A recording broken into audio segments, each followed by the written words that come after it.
how to add mubarak token to OKX wallet.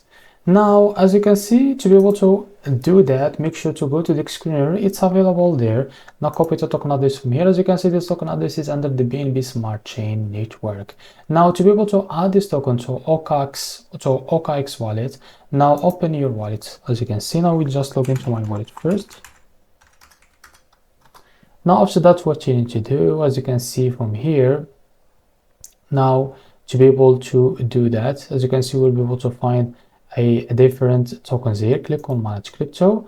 Now from here you can paste the token address, as you can see, and now add the custom crypto. Now select the BNB Smart Chain from here, or you can just search for it. So this is our network. Click on BNB Smart Chain and now paste the token address here. And as you can see, this is our token. Make sure this is the right name under the symbol, and now click on confirm to add this token to your wallet. Now make sure to add it successfully. As you can see, this is our token on our wallet. Now click on it. So as you can see, this is our token added successfully to our wallet. So this is how to add mubarak token to OKX wallet. So if you found this very helpful, please like and subscribe. See you next video.